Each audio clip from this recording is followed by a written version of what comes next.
Okay, here's my second attempt at this video, because we came here a second ago and realised all the gates were locked up. I thought, I know.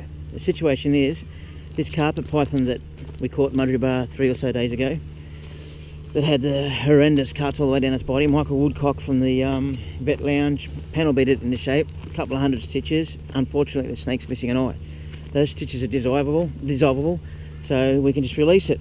Now, choosing a spot to release a snake at any time, you've got to take into account that the snake's going to travel trying to find a way home.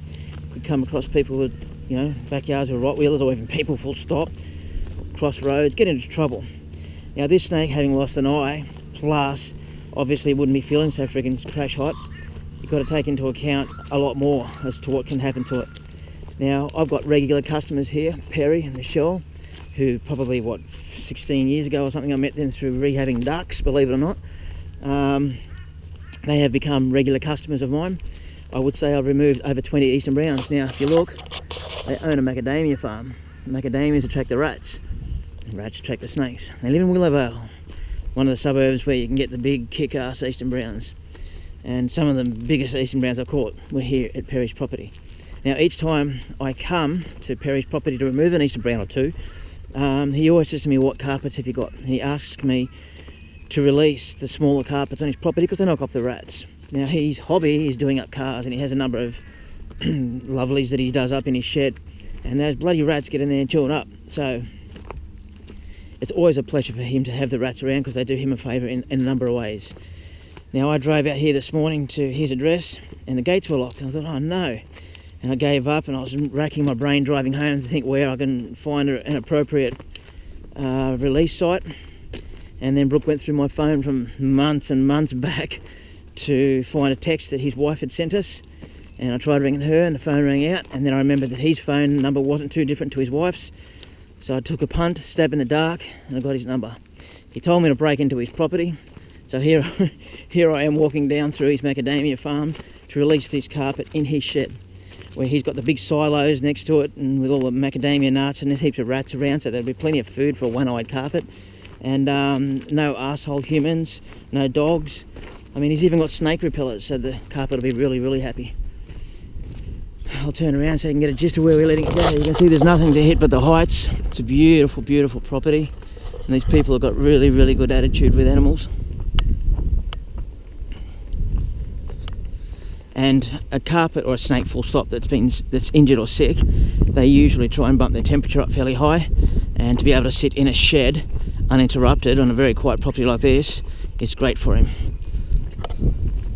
So later on I'll text Perry and I'll tell him where we put this snake exactly, so he can check on it. And I'm sure that if by chance Perry, because he does sometimes when we release snakes here, he gives us a bit of an update weeks later or months later, saying, oh look, it's sitting on my 454 or something or other, you know. I might just, seeing I can't actually get into his sheds, I might just sit this here.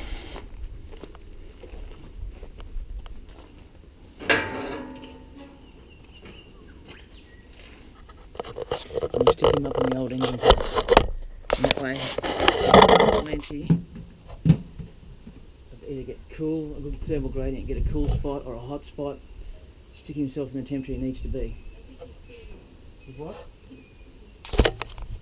You think what? He's keen. Keen? Look at that scar, that's full on, man. Kind of looks like he's had a rough time, but look at him. Michael Woodcock, you've done a fantastic job, mate.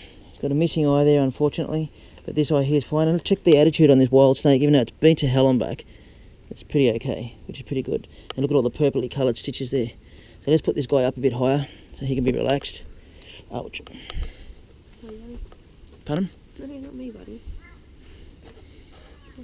That'd be funny gratitude if he gives you a parting nip. Yeah, funny, So Perry, he's in up there with your front end and your discs and whatnot. You'll recognise him. He's the one with all the, he looks like he's been done up by a bad seamstress.